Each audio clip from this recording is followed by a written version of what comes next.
Hello guys, welcome back to another Lumley trading video. In this one I'm going to be showing you how to set up standard deviation channels on ThinkOrSwim. Now you may have just came from my strategy video and that's why you're wondering how to set them up, or you might be watching how to set them up because you've heard of standard deviations, and if you want a strategy video that'll be the first link in the description. But to get straight into it, I'm going to show you how you can make this plain chart look exactly like these deviations here. And to do this, all you need to do is come over to edit studies. If you have any here, for the time being you might just want to remove them all, so you can just click down there. But otherwise, all you do is go over to studies and you just search standard dev channels, or standard dev channel, and then you add this. Now we will have to add multiple of these across the way, but I will just show you adding them one by one so you can see how they change and how everything basically works. So I'll put this at the top so you can see both charts still quite clearly. So you'll see right now, it's as default it will add these lines here, which is the second deviation. So these blue lines you see on the right chart are these lines here.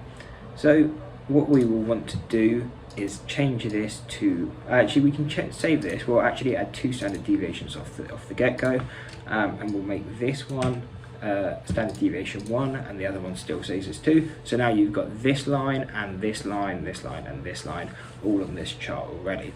Now if you want to make it look a bit cleaner, you can pick your colors, so you'll need to change it for both the upper and lower line. So on these upper and lower lines you want them to be the same color because that's the same deviation. So on my first deviation, standard deviation channels, I'm going to have them as gold because that's what I already have. And now you'll see that those have updated to gold. Now for the second deviation, I personally have them as blue, but again you can have them as any color you like. So now you change the upper and lower line to both blue, and now you'll see I've now got the blue lines just like this one. Now we're going to want to add another standard deviation channel, and this time we're going to edit the standard deviation to 3. And the third deviation, at least on my personal charts, I have them as green. And so now you'll see we now have the green deviation down here, which is the same as the green deviation down here. Now you can go one more extreme and add in a fourth deviation. I personally do have these on my chart.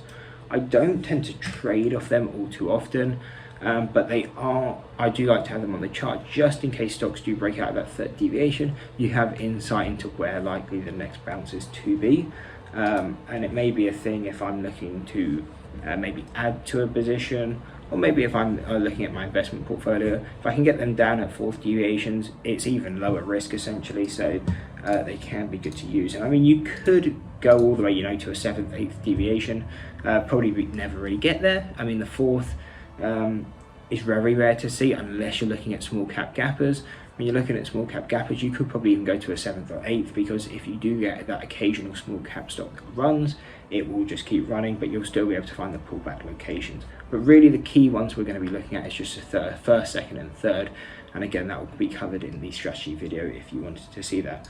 But either way, we've now added the fourth deviation, so you can see we've got all of that. We'll also zoom out on this one to make everything a lot more clear. But now you can see these charts are looking quite similar, however we don't have these dotted lines.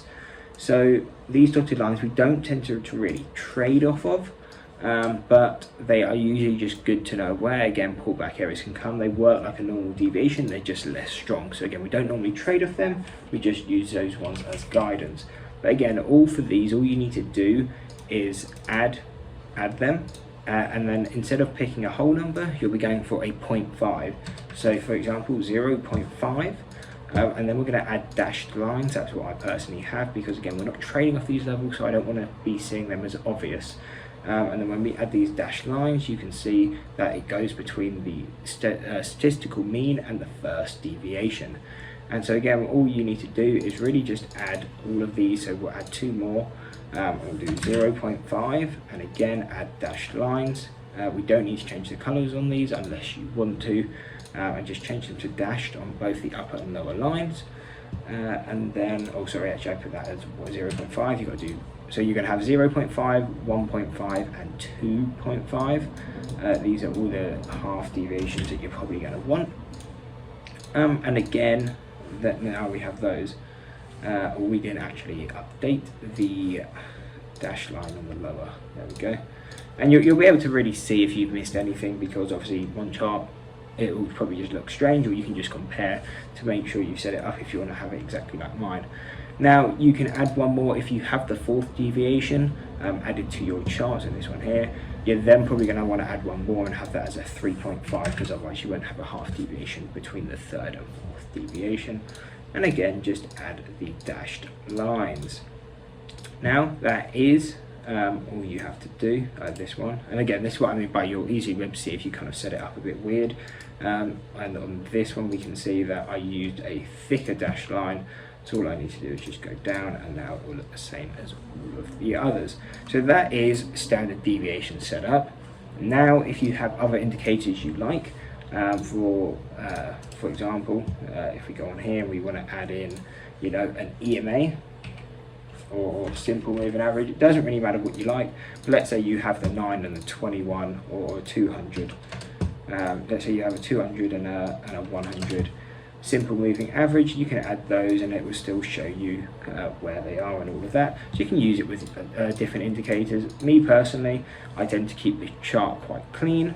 I may have like an RSI at the bottom and some volume, but really apart from that, I don't really have too much on the chart of standard deviations, because these I'm not going to be looking at this exactly when I'm day trading. All you do is kind of just set the levels on here. So these are the levels that I would look to trade, and then when I'm looking to execute the order, that's then when I go on to the intraday charts, and that's why I kind of have them separate. And you can do that yourself. On the chart side, have your deviation channels, and then on the intraday one, that's usually where I just have more of a clean chart. A VWAP, as you can see here.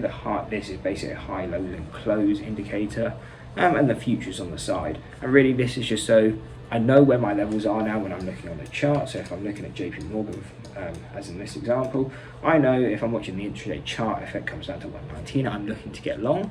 But then I may be using level 2, I might be using time and sales, or I might just be seeing what the overall market's doing. So that's why it's handy as well to kind of split them up and use it like that. But obviously you can always use these deviations as an intraday indicator, for example going on to a 5-day 5-minute, and you can see where your levels are. They're just not going to be as reliable as using the 4-hour and the daily. But either way, that is how you set up the standard deviation channels. So if you did enjoy and it did help, don't forget to drop a like and subscribe. Hope to see you in the next one, and that's it. Peace. Maybe I'm crazy.